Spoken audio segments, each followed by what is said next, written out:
አንተ ሚሊዮን ብር ያተረፍክ አሁንም ሰራተኛ 1500 ብር የሚከፍለው ከሆነ ተገቢ አይደለም ሰው አድርገው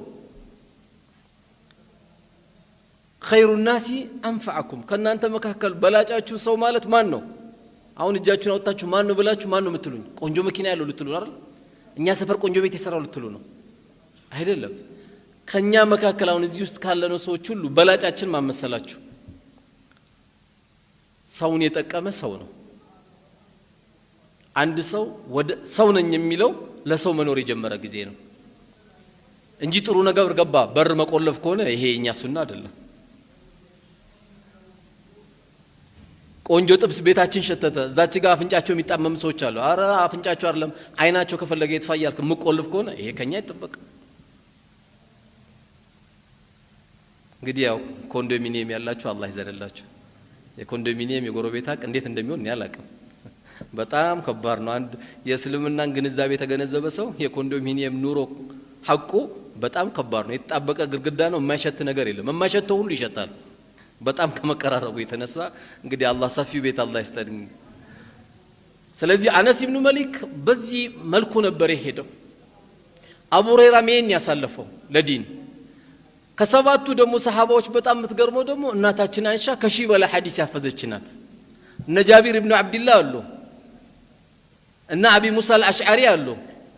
ግን እናታችንም አንሻ ከሺህ በላይ ያፈዘች ነበረች ይሄው እንግዲህ እስካሁን ካቀረብኩላችሁ እነዚህ ሰዎች ካፒታል አልነበርም ያቀረቡት በካፒታልም ደረጃ ደግሞ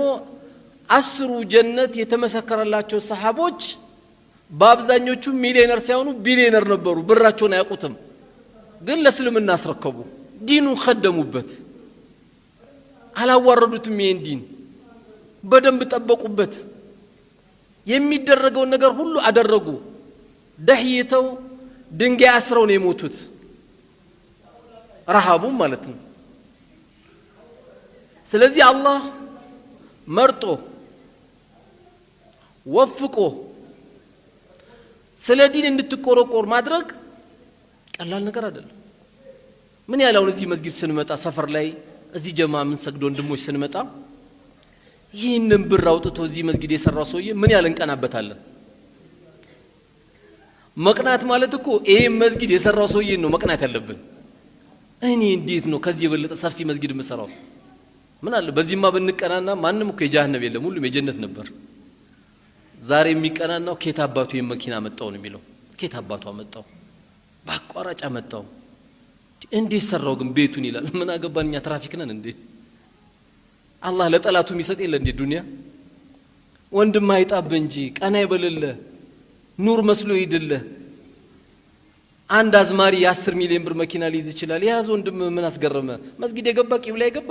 አረ አላህ ይልቀቅበት በለና ዱዓ አርግለት በሽተኛ ነው እኮ የምትሆነው አሁን ኮቪድ ይባላል ከኮቪድ ይብሳል ይሄ ትልቅ ኮቪድ ማለት እኮ በወንድም ላይ መቀናት ነው እንደው ማጨነቅ ያለብ መቼ ነው ወንድም ሲያጣ ህመም ነው አላንተ ወንድም ካጣ ሚስቱ ትጨነቃለች ወንድም ካጣ ልጆች ይጨነቃሉ ፍላጎታቸው መሙላት አትችልም እኛ ምንቀናናው ጉርጓዳው በቆፈረው ሰው አይደለም እኛ ብንቀናናው የቲምን በخدመ ሰው አይደለም እኛ ምንቀናናው እኛ እዚህ ተቀምጠን አንዳንዱ እኮ ይገርማል ሰፈር ሱቅ ላይ ቆሞ እንዴት ቀደመኝ ይላል መርካቶ ገብተ ታዲያ ጆንያት መሸከም አትጀምርም እንዴ ምክንያቱም መላእክት ዶላር ይዞለት እንዲመጣ የሚፈልግ ሰው አለ እንዲ ደግሞ የመጣም የለም ወደፊትም አይመጣም احرص على ما ينفعك واستعن بالله ያሉት ነብዩ አለይሂ ሰላቱ ወሰለም ለሚጠቅም ነገር ጥረት አድርግ ከዛ በኋላ በአላህ ላይ ተመካን የተባለው ሳሰራ እንዳትበላ አይኔ የሚቆጣጠረኝ የለም ካልክ አላህ ይቆጣጠራል ቀድም የተባለውን ገንዘብ አንተም ዝም ብለ እንዳትበላ ባልሰራ ወላ ፔሮል ላይ እንዳትፈር ስራን በደንብ እንደውም ጨምረ ነው መስራት ያለብህ በእኔ የተነሳ አንድ ሽማግሌ አንድ አሮጊትን ያለውበት መስሪያ ቤት መድከም የለበትም ነው ማለት ያለብህ የትኛውም ሰው ይሁን እያንዳንዱ ጎረቤቶቻችን ሰፈሮቻችን ያሉ ወንድሞቼ እናቶቼ አንድ እናት አካባቢ ላይ ስትخدማ ጡት ባታጠባህም አንተን በአይን ግን አሳድጋለች ልጄ ደህና ዋልክልኝ እያለች ነበር እቺን ሰትዮ ነው እኮ የምትخدመው ቁጭ ብለን ወንበር ላይ የምንሽከረከር ከሆነ ምን አይነት ዲግሪ ነው ያስከው? ምን አይነት ማስተር ነው ያስከው? ነብዩ አለይሂ ሰላቱ ወሰለም የተኙበት እኮ ጊዜ የለም። ቁም ኢለይለ ኢላ ቀሊላን የተባሉት ሌሊቱን ቁም ትንሽ ተኛን የተባሉት እነ ዑመር ኢብኑ አብዱል አዚዝ ዳህ እስኪጠፋ ድረስ ዓለምን መርተውታል።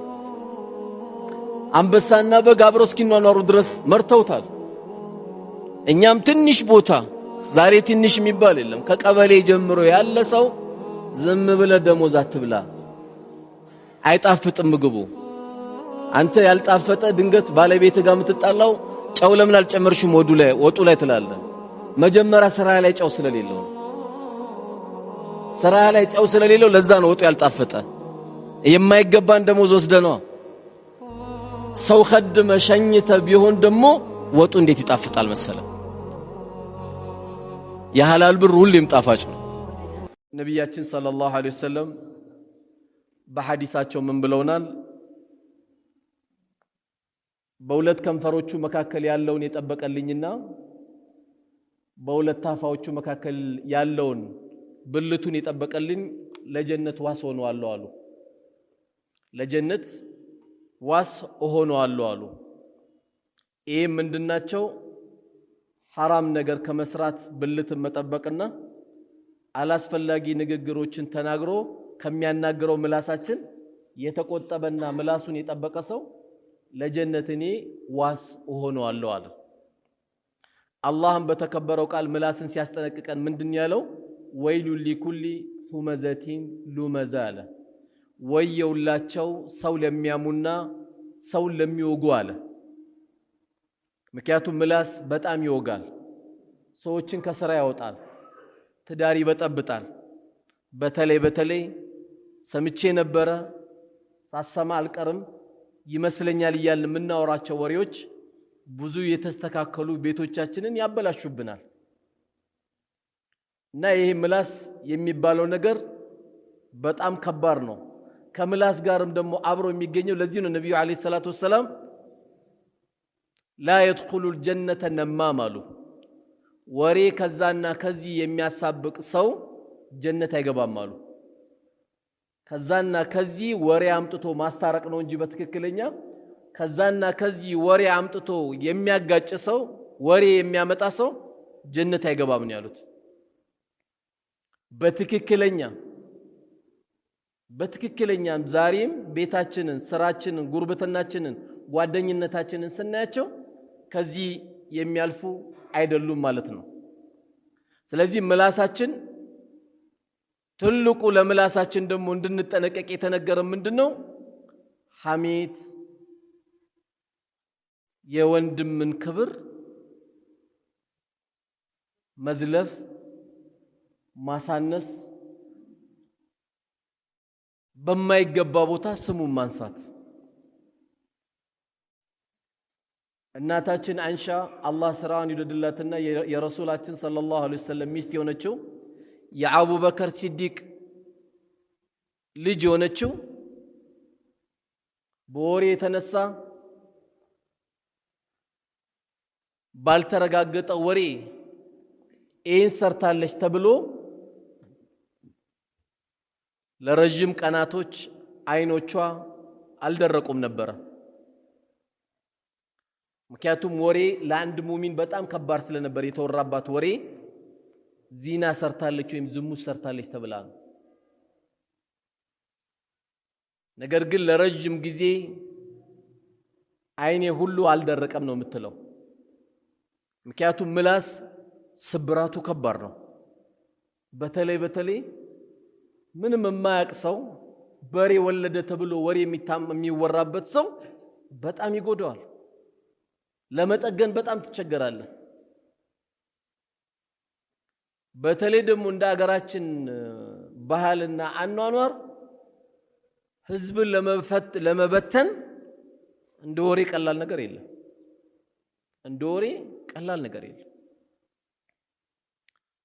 ነገር ግን ወንድማችን እንኳን ወሬ ልናቀባብልና ልናማው ይቅርና ኢስላም ካስቀመጠልን በጣም የሚገርማችሁ አዳብ ኮልፌ ቀብር ሁላችንም ሰው ስንቀብር አንዳንዴ ሰዎች ድምጽ ተሰማላችሁ። ምን የሚል ድምጽ? አንተ ረገጥከው እኮ ቀብሩን ረገጥከው እኮ ይላሉ ምን ለማለት ነው የወንድም ቀብር እንኳን ኮልፌ ላይ መርገጥ ክልክል ነው ሞቷል እኮ አይክም ቀብር ላይ እንኳን አክብሮታል ወንድሜን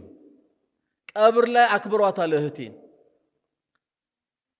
ቆሞ ያለውማ በምን ሚዛን ታስቀምጧል የበለጠ ወንድምህን ማክበር ያለብህ አሁን ነው ማለት ነው ቀብር ላይ መርገጥ ከተከለከለ አብሮ የሚኗኗረው ከመስጊድ የሚወጣው በስራ የምትገናኘው ደግሞ አካል ምን ያህል ከባድ ነው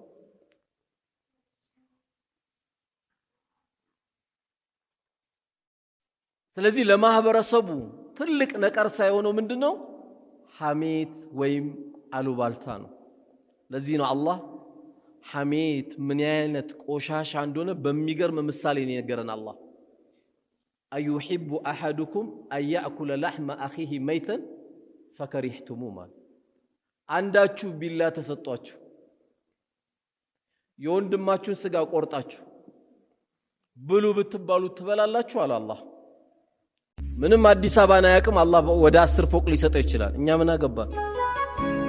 نحن قسمنا بينكم يا الله እኛን እናከፋፍለው እንጂ እናንተ አይደላችሁ የምታከፋፍሉት ያለው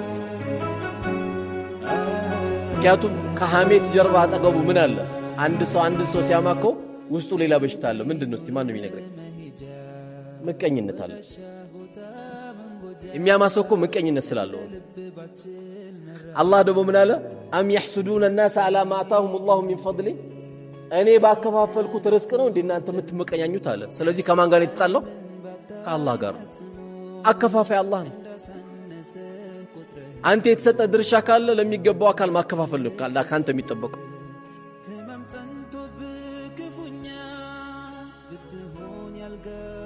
ስለዚህ አላህ ለተለያየ ባሪያ የፈለገው ሊሰጥ ይችላል ላመነውም ላላመነውም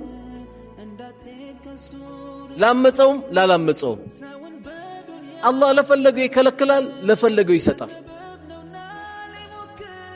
ዱንያ እንደሆነች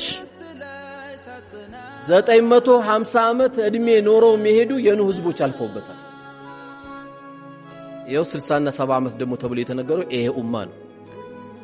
ዛሬ መስጊዳችን 90 የሚያክል እድሜ ከተገኙ ማሻአላህ በሉት ጨረሱት ጨፈጨፉት ኮኔ እድሜ የቡሰውን የበሉት ነው የሚባለው ግን ያው ዱንያን ጨርሷል የደሚሄዱት ነክተዋት ነው የሄዱት ዱንያ እኛን ትጨርሰናለች እንጂ እኛን ጨርሳትማ እስልምና እኮ ቆሻሻ ነገር ሁሉ እኮ አያወራም እኮ ለምሳሌ ቁርአን ውስጥ ጠላ አጠጡ ይላል ቢራ አጠጡ ይላል እንዴ አቅላችሁን የሚለውጥ ማንነታችሁን የሚለውጥ ሰው እንግዲህ ጧት 4 ሰዓት ቂማ የጀመረ ሰው 6 ሰዓት ፒያሳ ሁሉ የሱ አይደል የሚመስለው ህንጻ ሁሉ የሱ ነው የሚመስለው እኮ እንደውም ቋጣሪ የሆነ ሰውዬ 6 ሰዓት ላይ ነው ብር መጠየቅ መቻለው ወዲያ ሰጣል አብሽር ይው ቼክ ጽፍላለሁ ሞኝ የሚሆን ምስኪን የሚሆን የቃመ ጊዜ ነው ሂሳብ አይሰራም የዛን ጊዜ ሙእሚን ከዚህ መራቅ አለበት ዛሬ ዳቦ መጥገብ አልቻልንም ዘይት ለመግዛት ኑሮ እስታክ ያረጋበት ሰው ብዙ ሰው ነው ያለው ኳሊቲነታችንን መጠበቅ ነው ያለብን አይኔ በመቃሜ የማፈርሳትን ጥርሶች አላህ ፊት ተሳሰባለሁ ካል ተሳሰብ ያለ በለዚያ ግን ከፊሎቻችን አይ ለጀበና ነው እንጂ እኔ ያልቀምም ይላል አንዳንዱ ከፊሉ ደግሞ አረኔ በስሱ ነው እንጂ والله እኔ ያልቀምም ይላል አንዳንዱ ደግሞ እኔ ብቻ ያው ውዱድ አንዳንዴ ብቻ ደግሞ የሚገርመው አንድ እንጨት ናት ሁሉም የየራሱ የሚገልጽበት አለ ስለዚህ ነገም የሆነ ነገር ሲመጣ ይበቃል አይበቃም ማለት የለብንም ተዳራችን እየፈረሰ ነው እህቶቻችን ወደ እናታቸው ወደ አባታቸው ቤት እየተመለሱ ነው በማን በጫት የተነሳ ብዙ ነገር እየተበላሽ ልደት ወይም ሐቂቃ ሲደረግ ጫት ለቅሶ ቤት ጫት ለቅሶ ቤት የሁሉ ጫት ይዘን ከምንሄድ 3 ቀን አባታችሁን አታችኋል በሐዘን ተጎርታችኋል ብላችሁ ሰብስበን ለ100 ሺህ ብር አንሰጣቸው ለ3 ቀን በሬ ታርዶላቸው እንግዳ ለምን ያሸኙበት ምን ሊያርግላቸው ነው ጫት ዳዕዋና ዚክር እንዲደረግ ለአባታችን ዱዓ እንዲደረግ ዳዕዋ እንዲደረግ ነው በአባታችን ለቅሶ አልহামዱሊላህ ዳዕዋ ተደረገ ብለን ነው ይሄ ነው የሚጠቅመው ቤታችን እየፈረሰብን ነው ወንድሞቻችን ከዚህ መውጣት አለባችሁ ጤፍ 10,000 ብር ገባ እየተባለ ጥቅማለ والله ሰሞኑን ያየሁት የተወሰነች አንዳንዴ እንደዚህ ሰደቃ ነገር ላይ እንሳተፋለንና ከወንድሞቼ ጋር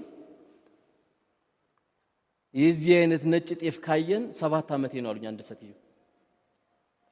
አንዷ ሰትዮ ደግሞ አስገራሚ የተናገረችው ጫማም ተገዝቶላት ነበርና 1997 ላይ ነው ጫማ የለበስኩት አዲስ ጫማ አለች 1997 18 አመት አላህ አከራይ ለተከራይ ቤቴ ልቀቅልኝ ወይም ዋጋ ጨምርልኝ ይለዋል ተከራይ ደግሞ ዋጋ አልጨምርም ቤቱን ግን ለቅልሃለሁ ይለዋል አከራይ በቃ መስለቅልኝ ከሆነ ነገ ብትለቅልኝ ብሎ ያስጨንቀዋል ተከራይም ምንም ችግር የለም ምችለውን ሁሉ ሞክራለሁ ነገ ለቅልሃለሁ ይለዋል ይህ ክስተት የተከሰተው እንግዲህ ቱርክ ላይ ነው ሁለቱ የተነጋገሩት አካሎች ቱርክ ላይ ይህን ውይይት ባደረጉ 24 ሰዓት ባልሞላ የሁለቱም ንብረት በመሬት መንቀጥቀጥ ይጠፋል አከራዩም ተከራዩም ከዛ ሁሉ ከጠፉት ንብረቶች አላህ አትርፏቸው ሁለታቸው መንግስት ባዘጋጀው ላስቲክ ቤት ውስጥ ይገናኛሉ በጣም በመገረም ወሬያቸውን ያወጋሉ ታዲያ ያንን እናወራው የነበረው አንተም ቤት ልትፈልግ እኔም ሌላ ሰው ላከራይ የነበረውን ያወራናቸውን ወሬዎች ለምን ለዓለም ህዝብ አናስተላልፍም ብለው ይሄ መልእክት የውለኛ ማድረሰውናል አላህ አከራይ ሲያደርግ የወደደ እንዳይመስል ተከራይም ሲያደርግ የጠላህ እንዳይመስል አላህ ለሚወደው ለሚጠላው እቺን የቅርብቷን ህይወት ሊሰጥ ይችላል ነገር ግን ከኛ የሚጠበቀው በቀናት በሰዓታት በሰከንድ የሚፈጠርብን ነገር አናቀምና ለሰው ልጆች ሁሉ መልካም እንሁን ወጀዛኩሙላህ ኸይራን ነጠር አትበል አንዳንዱ እንዲም ይተላል በቃ ትንሽ ዱንያ ሳያስቡ ይሰጣል የሆነች መኪና ይሰጣል ባፍንጫው ማውራት ይጀምራል ምንድነው እዚህ አካባቢ ደግሞ ዳህበዛ ምናምን ይላል አስሉን ይረሳል በቃ የሆኑ የሀብታሞች ሰፈር ብቻ መሄድ ይፈልጋል ረህመት ያለው የዳህ ሰፈር ነው የጠፋ ዝናብ ቢመጣ የዳህ ሰፈር ነው በዳህ ዱዓ ነው ማንንም ያለው ዓለም ያለችው በዳሃዎች ዱዓ ነው በሚስኪኖች ዱዓ ነው كما قال الرسول عليه الصلاه والسلام انتم تنصرون بالضعفاء والمساكين አሉ እናንተ የምትረዱትና የምትታገዙት በሚስኪኖችና በደካሞች ነው ያሉት የሰው ልጅ በፕሮቶኮል አይጠቃ ፕሮቶኮሉ ትልቅ ስለሆነ ትልቅ ያደርገው ትንሽ አለባበስም ስለለበሰ ትንሽ ያደርገው የሰው ልጅ ትልቅ የሚያደርገው ስነ ምግባር ብቻ ነው ስነ ምግባር ብቻ የፈለገ ካፒታል ያምጣ ለዓለም ህዝቦች ሁሉ ገንዘብ ቢሰጥ የሰው ልጅ ቀልቡስ መግባት አይችልም ሰጥቶ ሞት ይላል አይደል እንዴ ተቀበሎም እኮ ይላል ሰጥቶ ሞት 10,000 ስንጠብቅ 2,000 ይሰጣል ሰጥቶ ሞት ይላል እኮ ሰጥቶ የሰው ቀልብ መግባት አትችልም በስነ ምግባር ግን የሰው ቀልቡስ መግባት ይችላል መጠየቅም አላህን ያለብን የስነ ምግባር ትልቁ ጉዳያችን አደራችሁ አላህን ምን ጠይቀው ስነ ምግባር በጣም ያጣናቸው ነገሮች ስነ ምግባር ካለ والله ሁሉም ቀላል ሁሉ